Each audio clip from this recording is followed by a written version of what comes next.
Next example हम लेके चलते हैं 6x² -3 -7x और हम लिखते हैं इसके आगे सोल्व द क्वाड्रेटिक पॉलिनोमियल। तो पहला काम क्या करते हैं बेटा, आप लोग इसे कंपेयर किया ax² + bx + c, इसे लिख के कंपेयर, क्योंकि मैं बताना क्या चाहता हूं आपको, अगर आप लोग बिना लिखे इसे कंपेयर करते हो ना तो बच्चे गलती क्या करते हैं, कहते हैं a = 6 b = -3 c = -7। क्या ये सही है? ये गलत है। क्यों? क्योंकि हमने जब लिखवाया था तो वहां कहा था कि a क्या होगा जो x का कोफिशिएंट होगा, b क्या होगा जो x का कोफिशिएंट होगा और c क्या होगा जो कांस्टेंट वाली टर्म होगी। तो सबसे पहला काम क्या करेंगे, आप लोग इसे रीराइट करिएगा। Rewrite 6x² -7x -3। अब निकालिएगा कंपेयरिंग से, a कितना आ गया 6, b कितना आ गया -7 और c कितना आ गया आपका -3। नाउ s और p निकालिएगा। s कितना आता है बेटा, b के इक्वल b कितना आ गया आपका -7, p कितना आता है आपका ac के इक्वल और a कितना है आपका 6, c कितना है आपका -3। तो ये बन गया आपका -18। Now think two numbers whose sum is -7 and product is -18। अब वो जो मैंने आपको 4 लाइनें लिखवाई थी उसमें थर्ड लाइन थी आपकी क्या, कि अगर सम प्रोडक्ट नेगेटिव आ रहा है, प्रोडक्ट नेगेटिव सम पॉजिटिव, तो बड़े वाला क्या था, प्रोडक्ट नेगेटिव था और सम पॉजिटिव। तो बड़े वाला क्या था, बड़ा पॉजिटिव छोटा नेगेटिव। अब यहां क्या है, प्रोडक्ट नेगेटिव एंड सम भी नेगेटिव, तो क्या आएगा, बड़ा नेगेटिव और छोटा पॉजिटिव। अब देखते हैं ध्यान से। तो अब पहले इससे आगे क्या करना है हमारे को, take the equation equal state polynomial equal to 0। तो पॉलिनोमियल को इक्वल टू 0 लीजिएगा, 6x² -7x -3 = 0। A B C हमारे पास निकल चुका है और हमें सम और प्रोडक्ट पता लग चुका है क्या आना चाहिए हमारा। तो अब दो नंबर मेरे दिमाग में कौन से आ रहे हैं कि सम करें तो 7 आए, प्रोडक्ट करें तो 18। पहले तो हम सीधा लें 9 और 2, 9 2 जा 18 और 9 से 2 के तो कितना बचेगा 7। लेकिन सम तो नेगेटिव है और सम जब नेगेटिव हो तो बड़ा नंबर क्या आएगा नेगेटिव और छोटा नंबर क्या आएगा पॉजिटिव। तो हमारे दिमाग में जो नंबर आए हैं वो है 9 और 2। अब बड़े छोटे का साइन कैसे पता चलेगा, प्रोडक्ट नेगेटिव सम नेगेटिव, बड़ा नेगेटिव मतलब माइनस का तो 9 और प्लस का 2, ये दो नंबर रहेंगे। अब करिए सॉल्व। मैंने क्या कहा था, फर्स्ट वाला एज इट इज लिखा रहे, फोर्थ वाला एज इट इज लिखा रहे और बीच वाले को आप क्या लिख सकते हो -7x को क्या लिखोगे -9x + 2x। अब 6x² और 9x अगर सिंपल क्लियर हो रहा है कि आपको मान लेना तो बहुत अच्छी बात है, नहीं है तो मैंने बोला था आपको इसके प्राइम फैक्टर कर दो। जैसे 6 के प्राइम फैक्टर करेंगे तो कितना आएगा 2 3 जा 6 3 1 जा 3। 9 के प्राइम फैक्टर करेंगे तो कितना आएगा 3 3 जा 9 3 1 जा 3। तो कितना लिख सकता हूं मैं इसकी जगह पर 2 × 3x² -3 × 3x + 2x -3 = 0। इन दोनों में क्या कॉमन आ रहा है, एक तो 3 आ रहा है, एक क्या आ रहा है x। तो कितना बच जाएगा बेटा यहाँ पर 2 × x -3x बाहर गया, कितना बचा 3। Now give some space write it again, क्या give some space write it again. इसे नहीं देखना, बस ये देखना थोड़ा सा स्पेस देके ये चम दोबारा लिख दो, ये एज इट इज दोबारा लिख देना, रिपीट कर देना इसे इक्वल टू 0। अब क्या ये दोनों सेम है, जी सर बिल्कुल सेम है, तो क्या लिख दोगे 1 और आगे लगा दो प्लस का साइन। क्लियर है, ये 2 बार है, एक बार लिख दीजिएगा और यहां कितना आ जाएगा, इसका पड़ोसी 3x इसका पड़ोसी प्लस का 1 = 0। नाउ यूज सेपरेशन, लेफ्ट वाला = 0 राइट वाला = 0। ऐसा हम क्यों करते हैं बेटा, ऐसा इसलिए करते हैं कि यदि दो नंबरों का प्रोडक्ट 0 आ रहा है तो कम से कम एक नंबर जरूर 0 होना चाहिए, हो सकता है दोनों भी 0 आ जाए। तो देखिएगा यहां से कितना आएगा 2x = 3 x = 3/2 और यहां से कितना आ जाएगा 3x = -1 x = -1/3। क्या तरीका बताया था, इसे लिखो अल्फा इसे लिखो बीटा। मैं कहता हूं मुझे वेरिफिकेशन साथ में चाहिए, क्या चाहिए मुझे वेरिफिकेशन साथ चाहिए, क्या जो आपका रिजल्ट आ रहा है वो सही है या नहीं है। तो वेरिफिकेशन के लिए मैंने क्या बताया था, नंबर 1 s किसके इक्वल आना चाहिए, अल्फा प्लस बीटा किसके इक्वल आना चाहिए -b/a के equal. Number 2 alpha multiply beta किसके इक्वल आना चाहिए c/a के इक्वल। अगर ऐसा हो तो आपकी स्टेटमेंट वेरीफाई हो जाएगी। कोई नहीं, कर देते हैं हम लोग। देखिएगा अल्फा प्लस बीटा, अल्फा कितना बेटा, अल्फा प्लस बीटा निकालिए कितना आएगा 3/2 -1/3 कितना आएगा, एलसीएम लेना पड़ेगा। तो एलसीएम कितना आ जाएगा बेटा 6, 2 3 जा 6 3 3 जा 9 3 2 जा 6 2 1 जा 2 कितना आया 7/6। अब देखते हैं -b/a, तो माइनस ऑफ b कितना है हमारे पास में -7, ए कितना है आपके पास में 6, तो ये भी कितना आ गया 7/6। तो एक कंडीशन तो वेरीफाई हो गई। अब दूसरी कंडीशन यूज करते हैं, क्या, अल्फा मल्टीप्लाई बीटा वाली। तो अल्फा मल्टीप्लाई बीटा कितना आएगा बेटा, 3/2 मल्टीप्लाई -1/3, 3 से 3 कैंसिल, कितना आ गया -1/2।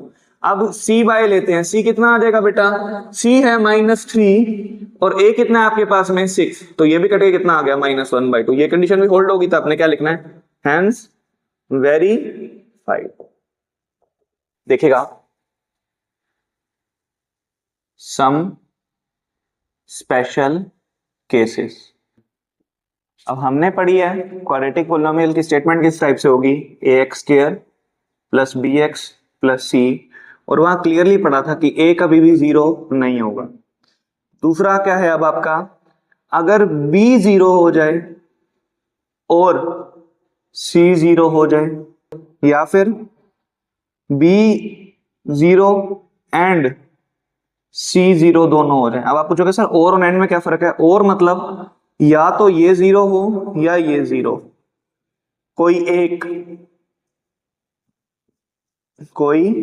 एक, और यहां दोनों 0 हो जाए, तो क्या करोगे। अब सुनना ध्यान से, अगर दोनों में से कोई एक 0 है, दोनों में से कोई एक 0 है, तो हमें सम और प्रोडक्ट के झंझट में नहीं पड़ना। If one of the two values, means we are talking about b and c, is 0, then we need not to think about two numbers, और s और p के झंझट में नहीं पड़ना, s और p के झंझट में नहीं पड़ना। अब सुनना, एक स्पेशल केस ले लेते हैं जहां ऐसा है, देखना ध्यान से। अब तो मैं लेता हूं पहला case, solve 4x² plus 8x। अब यहां देखिएगा, यहां क्या 0 है बेटा, ax² plus bx plus c, तो यहां c की जगह कितना है बेटा 0, मतलब c 0 है, स्पेशल केस में आया। तो अब पहला केस कौन सा पढ़ रहे हैं, जब c 0 हो, जब c 0 हो तो कैसे सोल्व करेंगे। तो आपको सीधा a निकाला आ गया 4, b निकाला आ गया 8, c निकाला आ गया 0। ये क्यों जरूरत पड़ा मुझे, क्योंकि मुझे वेरीफाई करने में लास्ट में थोड़ी दिक्कत ना, इसलिए हमने एबीसी क्लियरली मेंशन कर दिया। फिर इसके बाद क्या करते हैं हम लोग, स्टेटमेंट को इक्वल टू 0 लिख दिया, कोई दिक्कत नहीं है। अब यहां दो चीजें हैं, सी तो है ही नहीं, और जब एक टर्म मिस हो तो हमने लिखा है क्या, कि जब एक टर्म मिस हो तो आपको एस और पी के झंझट में नहीं पड़ना, मतलब एस और पी निकालने की जरूरत नहीं है बस। अब इसमें क्या देखेंगे आप लोग, कुछ कॉमन आ रहा है, तो 4x² प्लस 8x के फैक्टर क्या लिख सकता हूं मैं, 2 मल्टीप्लाई 2x, और इस 4 को मैं क्या लिख सकता हूं, 2 मल्टीप्लाई 2। मैं अगली बार नहीं लिखूंगा क्योंकि मुझे लगता है आप लोगों को ये आइडिया हो चुका कि कॉमन किस तरीके से लेना है। तो अब 2x और 2x कॉमन आ रहा है, इवन अगेन 2, मतलब 4x कॉमन आ रहा है, तो कितना बच गया बेटा आपके पास में x, प्लस में यहां कितना बच गया आपके पास में 2 = 0। अच्छा, अब क्या आएगा आपका, सेपरेशन डाल दूं, एक तरफ लिख दूं 4x = 0, एक तरफ लिख दूं x + 2 = 0, क्योंकि ये भी तो अपने आप में एक नंबर ही है, प्रोडक्ट ऑफ टू नंबर 0, या तो पहला 0 या दूसरा 0। अब 4 × x 0, अब यहां भी product of two number is 0, इसका मतलब या तो पहला 0 या दूसरा 0, पर 4 तो 0 हो नहीं सकता, इसका मतलब क्या आएगा, x = 0। यहां कितना आ जाएगा, x + 2 = 0, x कितना आ गया -2। अब यहां एक चीज बता रहा हूं ध्यान से, अक्सर बच्चे कंफ्यूज हो जाएंगे कि सर आपने क्या कर दिया, तो आप कुछ मत सोचिएगा, आप ये कह सकते हो सिंपल वर्ड्स में कि सर ये 4 जो मल्टीप्लाई में चाहिए वहां डिवाइड में चला गया, 0/something 0, इसका मतलब x की वैल्यू कितनी आ गई आपके पास में 0। अब एक पॉइंट जो मैं बताने जा रहा हूं बड़े ध्यान से सुनना, की पॉइंट है कि अगर c मिस हो, अगर c 0 हो तो आपका एक 0 या फिर रूट 0 जरूर होगा।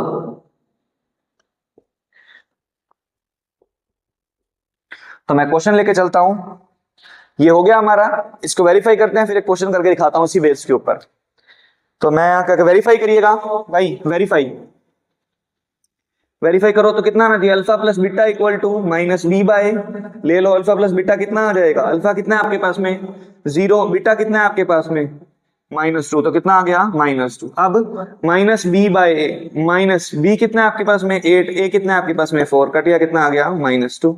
Now alpha multiply beta, alpha कितना है आपके पास में 0, बीटा कितना है -2, कितना आ गया 0। और सी बाय कितना आ जाएगा, सी तो ऑलरेडी 0 है, तो 0 बाय समथिंग कितना आ गया 0। तो सम भी वेरीफाई, प्रोडक्ट भी वेरीफाई, इसका मतलब ये स्टेटमेंट सही है, आपका आंसर आ गया और सॉल्व हो गया। क्लियर है। अब एक क्वेश्चन है, which of the following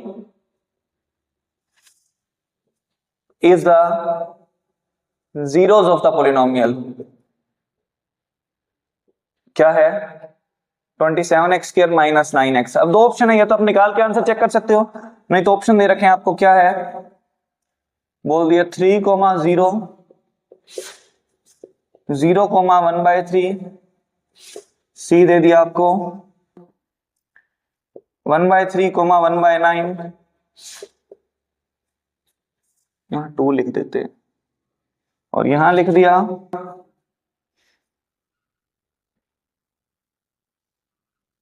9,3।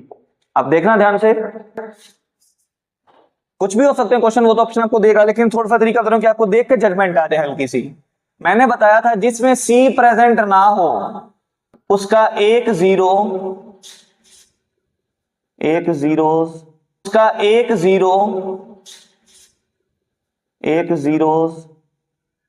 Zero जरूर होगा। तो इन सभी ऑप्शंस में देखिए जीरो किस में है, जीरो सिर्फ किस में है, इसका मतलब देखा आपका क्या होगा, करेक्ट ऑप्शन। क्लियर है बेटा।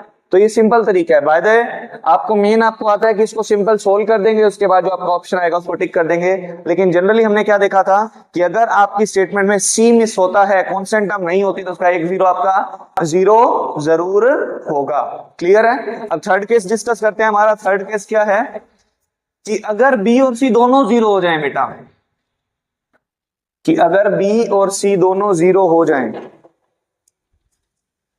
कोई भी स्टेटमेंट ले लीजिए थी ax square plus bx plus c, और अगर ये b और c इसमें दोनों जीरो हैं तो क्या बन जाएगा, ax स्क्वायर इक्वल टू 0। यहां से अब आसान तरीका बच्चों वाला है, पुराना जो हमने दिमाग में रटा हुआ है, क्या कि अगर a मल्टीप्लाई में है और a नॉट इक्वल टू 0 है तो a बाय में चला जाएगा और 0 बाय समथिंग कितना आ जाएगा 0। इसका मतलब x स्क्वायर कितना आएगा आपके पास में 0, x की वैल्यू कितनी आ जाएगी बेटा आपके पास में 0। तो जब b और c ना हो, प्रेजेंट ही ना हो, तो जब B और C प्रेजेंट ही ना हो तब उसके दोनों जीरोज जीरो होंगे। ठीक है। अब एक लास्ट टाइप बच गई, देखते हैं ध्यान से, ये रब कर रहा हूं कि अगर मैंने ये तो बता दिया था अगर B 0 होता, अब ये भी बता दिया B और C दोनों जीरो हो।